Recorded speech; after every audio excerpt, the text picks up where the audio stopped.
Good afternoon to you, everybody. Thanks for coming along. I'm excited to be here because I love talking about franchising, but I've got a challenge.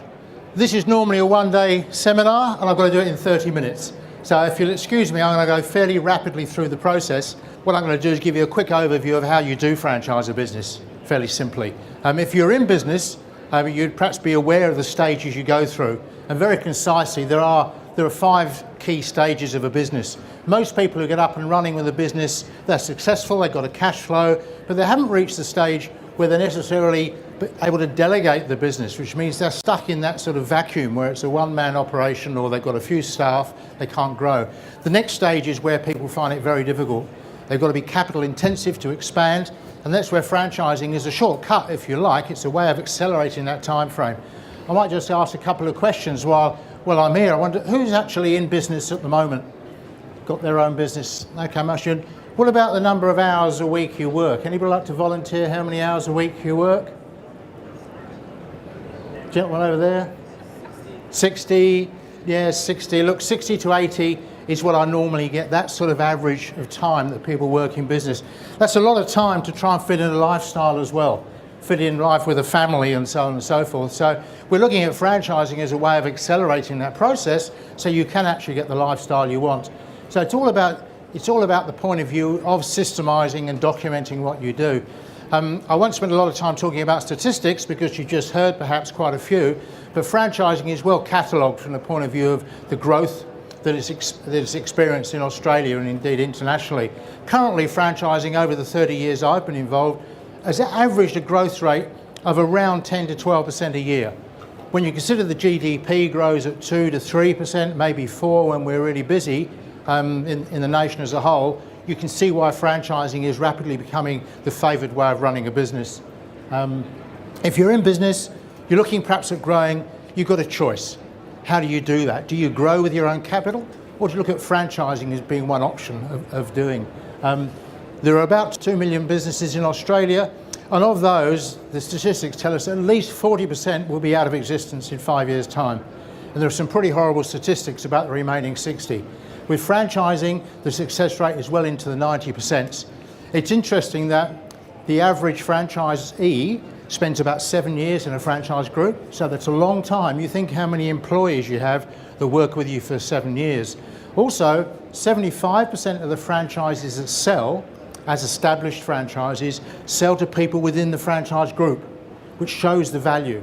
So that's really verifies the fact that on sales, which are a critical part, are really something that's quite easily achievable in franchising. But when you're in business, I liken it to really being in jail. It's like you're behind bars, trying to get out of it, where you're just literally just peddling and peddling and peddling, and you never manage to go to that next level. That's the challenge that you face. And you're digging a hole for yourself. My background in franchising, very briefly, in 1982 I joined a group called Bedshed as a franchisee, which is rather like Captain Snooze. I was a franchisee with them. I had 7 franchises in 5 years, and then I started my own franchise consultancy business with a partner. And we helped franchises establish. We worked with gyms, with Donut King, with Eagle Boys Pizzas and numerous others. And we saw their value over the last 3 decades increased by about $5 billion accumulatively as a round figure. These are the sorts of values I've seen people I worked with. These are all clients that I had and worked with, helping them grow at one stage. So you can see the sorts of values they've seen accumulate over that period of time, and many of them are straightforward service businesses, not unduly complicated. I retired a few years ago, sold my interest in the group that I had, and retired on the mid-north coast of New South Wales. I started a charity called Microloan Foundation. My passion is helping women in Africa start their own business by giving them microloans. And by coming back into business, because I felt I was really unfulfilled, I wanted to be doing what I love doing, helps me to grow Microloan Foundation. So a portion of what I do goes towards supporting them, and indeed every client or member that I have works with me is contributing. And that's what really drives me. Explain a bit about the franchising process. There is a process I've evolved over the years that I find is critically important. You run through in a systemised manner. A lot of people will go franchise agreements, see their accountant and their lawyer before they've worked out their real structure, before they really understand franchising. It's important to get your head around the concept first and learn some of the pitfalls, some of the mistakes that many people make. And that's not to be critical. It's just easy when you're unfamiliar with a particular thing, it's easy to adopt bad habits or things you just weren't aware of. And they can be very expensive and they can stop your long-term growth. So that process is one that's critical.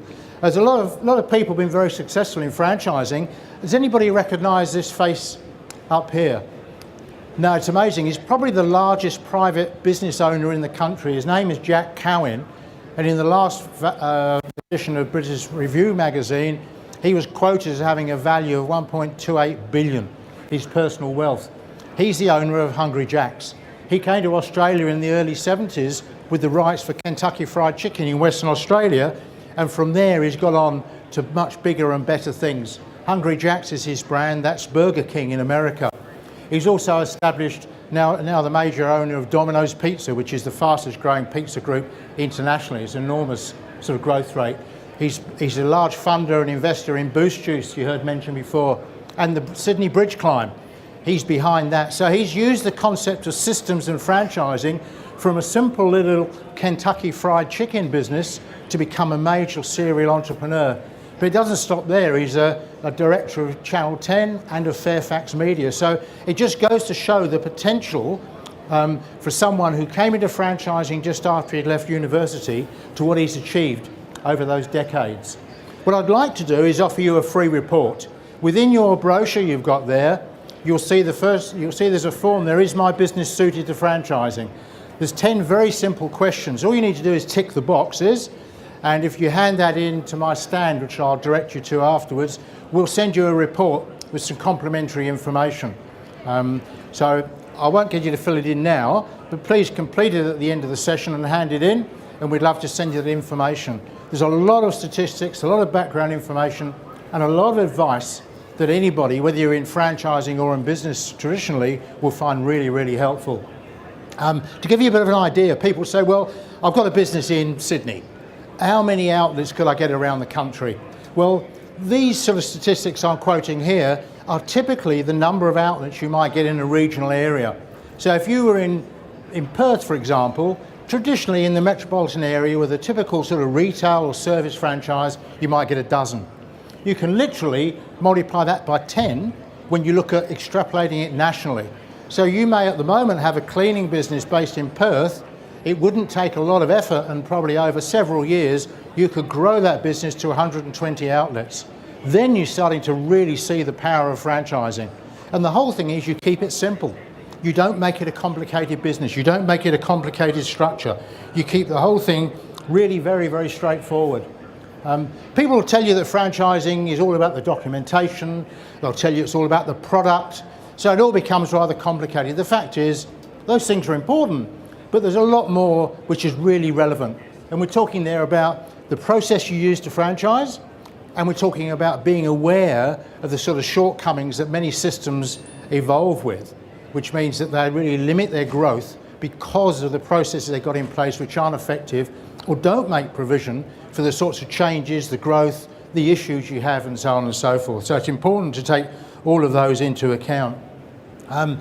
So what happens is simply this. It's an illustration which I see frequently. People come to me with established franchise groups, say, Brian, haven't managed to grow the way we thought we could. Can you help us? And sure, we can do that, but it's a lot more difficult trying to fix something that's broken than build something correctly from the ground up. So that's something I certainly recommend you're just conscious of. One of my clients, I've got a quotation there from Annette Corrie. She was a young lady, had just started a wedding reception business, and helped her put this together on the Gold Coast.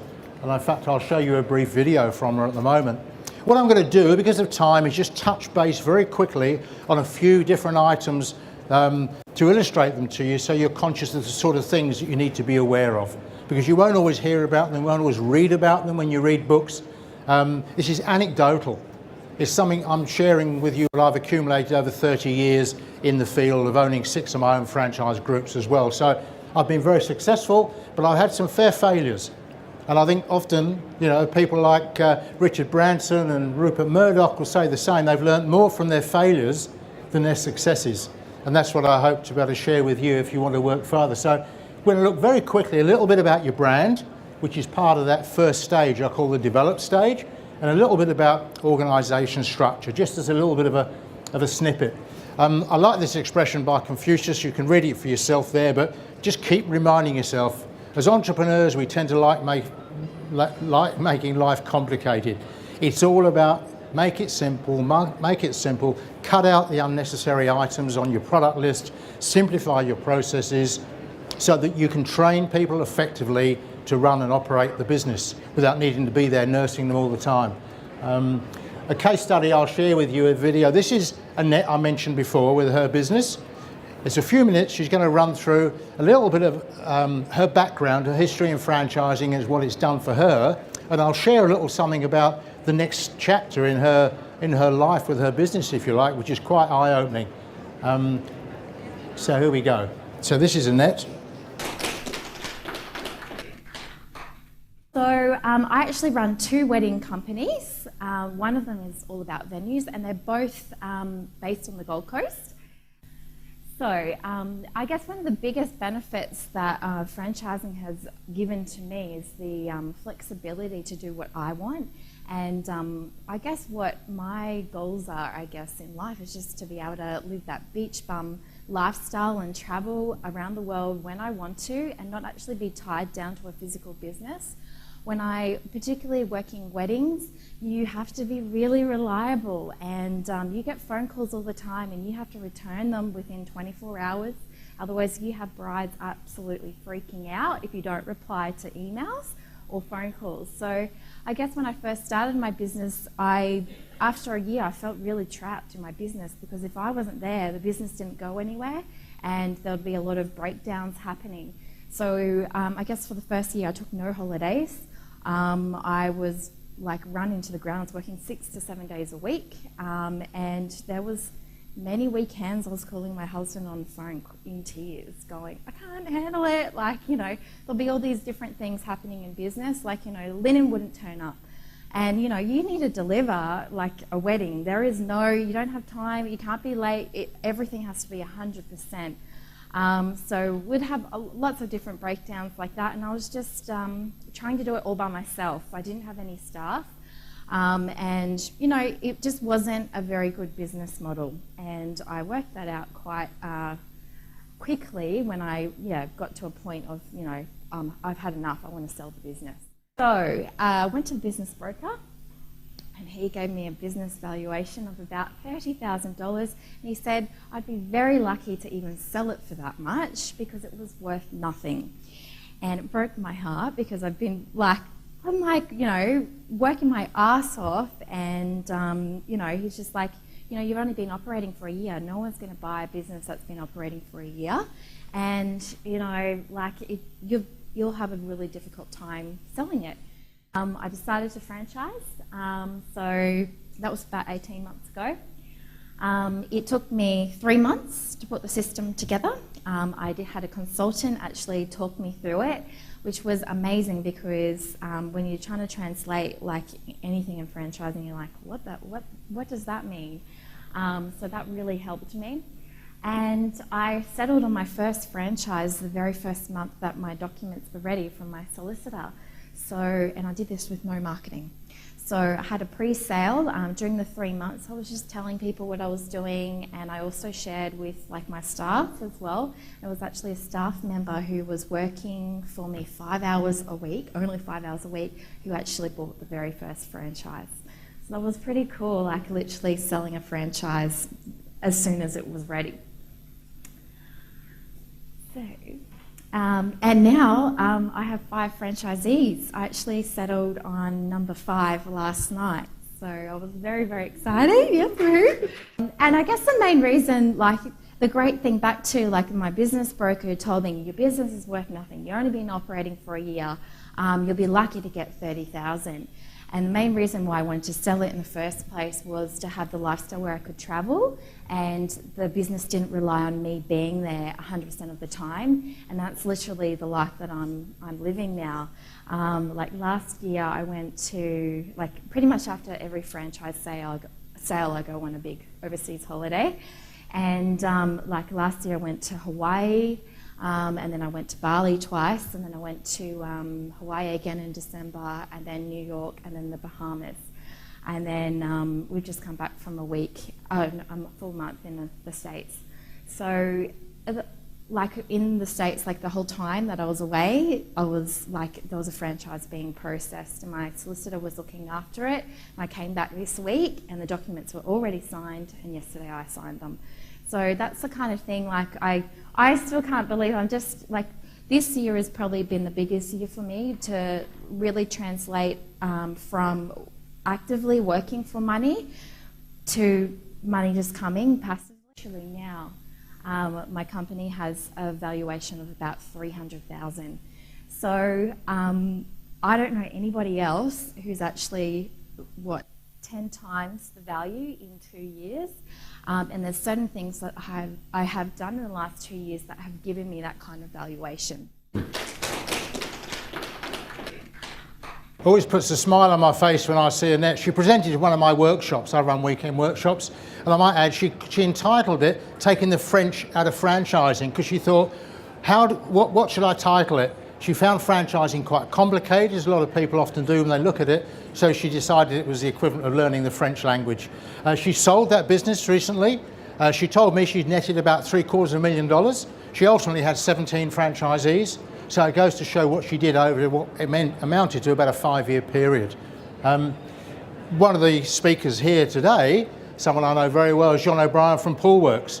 He started off Poolworks in 1996 in Hornsby, had one outlet, which was like a factory outlet, a warehouse, and 3 vans.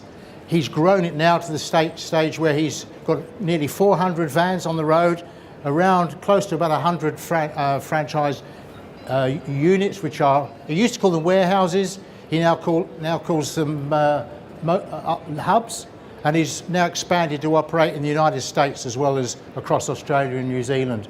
And what he's done is taken a very simple model and extrapolated it as he's grown, and basically promoted people from within. So there are people here this weekend with Poolworks who've been with him for a decade or more in different levels as they've grown up through the system. And that's what you can do with franchising when you select the right people. John will say this afternoon, or if you talk to him any time or listen to one of my interviews with him on my podcast, that he hasn't really come up with a lot of ideas. It's been his franchisees that have generated the ideas, so that's the sort of value. So he's just extrapolated that model. This is typical of one that might suit you, but it may not be the one for you. And he's been enormously successful. Franchisee of the year on a number of occasions, and every year one of his franchisees is voted the best franchisee in Australia. But I'll give you a quick case study when we look at franchising and how you grow, because a lot of people, for example, there's a sandwich store I'll mention.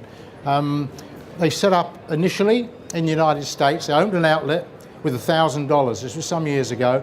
And after 12 months, they had $70 left. That was their residual working capital. And they said, what should we do? Shall we close? They said, no, let's open another store. So they opened a second store. After 2 years, they were doing a bit better. They thought, I think we can do better still. Let's open a third. Now, at that time, what they did was change the name as well, from Pete's Subs to Subway. And they used a principle I call the Olympic rings. Each one of their outlets were adjacent, so there was an overlapping brand identity. When the franchisees they sold the rights to for Australia came here, they bought them from the founder, Fred DaCosta. What they did was open one in Brisbane, one in Perth, one in Sydney, and it didn't survive. When they came back here, the corporate organisation sent an executive over. They started in a network and used the same principle. And it's something I think is well worth bearing in mind if you think of growing a franchise. Just because there's someone in Perth or the Northern Territory that's interested, be very, very cautious about jumping in and saying, I've got a franchisee, great for cash flow. Think about the time it's going to take you to support them. The other thing you've got to understand, beyond the simplifying, which was the first step, was what I call your avatars. Now, your avatars are the people who are your clients. I'm talking first your end users, so your customers. In Subway, that's the people who buy their rolls, obviously. So you need to understand their demographics and so on. And secondly, your other avatars are your franchisees. So you've got two identities you've got to remember you need to look at. So understanding who your clients are, both as retail clients and as your, if you like, your wholesale clients, the prospective franchisees, critically important. So understanding the demographics, what makes them tick? What language do they use? What are they looking for? What is it that turns them on? These are all the key elements your marketing and your processes and your training and your support needs to relate to. It's understanding, when you look at that, looking at people out there in the industry, what works, what doesn't work. Pick other people's ideas and other people's brains and put it together to refine your business model. And when you're looking at franchising a business, the thing to remember is you've actually got two businesses. To get your head around that, what I mean is you've got your franchisor business, which is one side of the aspect, then you've got your franchisees. Now your franchisees will be undertaking a lot of the tasks that you currently do. Maybe servicing customers, maybe supplying the product, maybe handing out invoices, whatever it may be. So you've got to put the systems together for both aspects, not just the manuals for the franchisee. You need systems for your business. If you're going to grow your franchise, you need systems so you can leverage out the business, like John O'Brien has, to put in managers, to put in departmental heads and so forth. So these things are all absolutely critically important. So in doing this, it's understanding the difference between these people. You'll use a common brand, but you're going to be using different language, different aspects of it to appeal to them. I don't like to refer to the term selling a franchise. To me, okay, that's maybe what notionally you do, but the truth is you're actually making a much bigger investment. You're actually looking for a franchise partner, because that person that joins you as a franchisee has actually got an investment in the business. And franchising is interdependent. The profitability of your franchisee is something you're dependent on to give yourself the profit as well.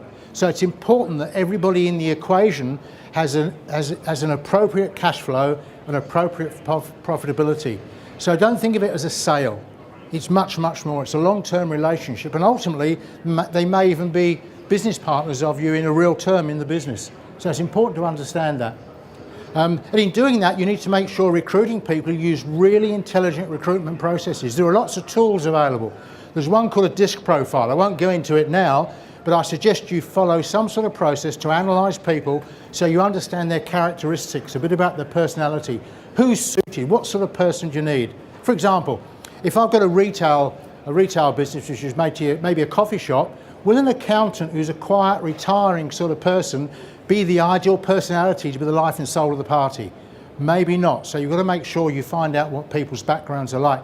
And they're not always evident when you're talking to them. So you need to do some analysis. So that's critically important. And then as you look into the future, you've got to use these models to extrapolate. So when you start the business, make sure you've got a blueprint that's easily expandable. You make provision for it. You're not locked in with uncommercial conditions and terms attached, so you can't grow the business. And it's a mistake that's easily fallen for. So in other words, making provision for future growth and flexibility. And you need to be conscious of that at the beginning. The marketing is a sequence, basically. It's built around your brand, but as I mentioned, the strategy for your product sale to your retail customer is quite different to the strategy for recruiting franchisees.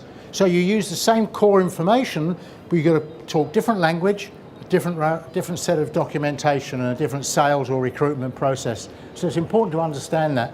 But there's a commonality between them, but you've got to make sure you put adequate detail and commitment to it. So the thing you've got to look at with the two businesses, two separate strategies, and also different advertising. You don't want to be confusing the two. They're two very different identities. Don't try and cut a few corners, save a few dollars by selling franchises when you're selling your product. You'll find you're not communicating with people in the right way. This is one of my clients in Perth, Shannon Daniels. He's got a business called Triumphant Property Services that services strata title properties, mainly offices and so forth. A very brief snap of his experience when he started franchising his business a couple of years ago. Shannon Daniels. Shannon has a business in Perth called Triumphant Property Services. And what he does, basically, is to provide cleaning and maintenance services for strata units and so on. Would you like to just give us a little bit of your story? I presume it's live. 9 months ago, and commenced some work with Brian in setting up our business as a franchise. Now, when I actually took it on, I pretty much decided that, I don't even know if I want to franchise my business, but I do know I want it to run like clockwork. And so throughout the process, it meant that reviewing our systems that we had in place and refining those, and as part of that we actually became accredited to Australian Standard 9001. We're actually able to analyse exactly what the marketplace was doing. And so we determined that we had 56,000 potential clients, of which 2,000 more add to each year. We then discovered that if we only had contact with 20,000 of those clients and only converted 1% of them and gained 200 clients for our own business, we would turn over $6 million a year. Now that made what we were doing suddenly seem really achievable. And it has ultimately affected our business. In putting together the actual systems for franchise, we actually discovered that just our franchise business in licence fees alone in Perth is worth $1.5 million, should we go down that path. So, in 6 months' time, yes, it has cost us about $20,000 and a lot of work, but we've basically found $1.5 million without selling another product. So it's been great. What happened with Shannon was he grew his business 48% in 6 months before he actually even launched a franchise, just from systemising and delegating the work he did and putting a manager in place. So just running through very quickly, that's the process I've been illustrating to you, and I'll just run through and close off. It's just important to create the right team. Make sure you attract the right people. Even delay your time frame to make sure you do get the people that suit you and suit your business. As far as that's concerned, you're looking at different types of people. Your franchisees and you as a franchisor need to have different characteristics. Don't look for somebody that you find really sociable, socially sort of appealing. You want to make sure that's someone that's going to be best for the business. Effectively, Greg Nathan's someone I'd recommend you look at his books and so forth, go onto his website. He's an absolute expert when it comes to recruitment, training and support. And the aspect is, this book is one that I'd recommend to you as well, by a fellow called Simon Sinek. Leaders eat last. The whole key is leadership. You've got to learn, study, adopt the skills of becoming an absolute expert at leadership, because you're there to inspire your franchisees. Follow the path, and there's every reason you should better grow from being the eagle flying there at the moment to actually extrapolating that business and growing it by replicating yourself. Follow the process. And what I'd like to do is offer you, all of you here, a free copy of my book. In the brochure there's an application form. If you fill in your details on both sides with your time frame of when you're thinking of franchising, hand it in at stand number A32, just over here, opposite the window cleaning van. Then be very happy to give you a book. No time for questions, unfortunately, but you can come over to the stand and I'm very happy to talk to you, or make an appointment to see you on another time. So, I don't know, who'd like a copy of the book? A few of you? Okay, complete the form, take it over to the stand there, A32, and that's my presentation. Thank you. I've really appreciated you spending your time here. Thank you.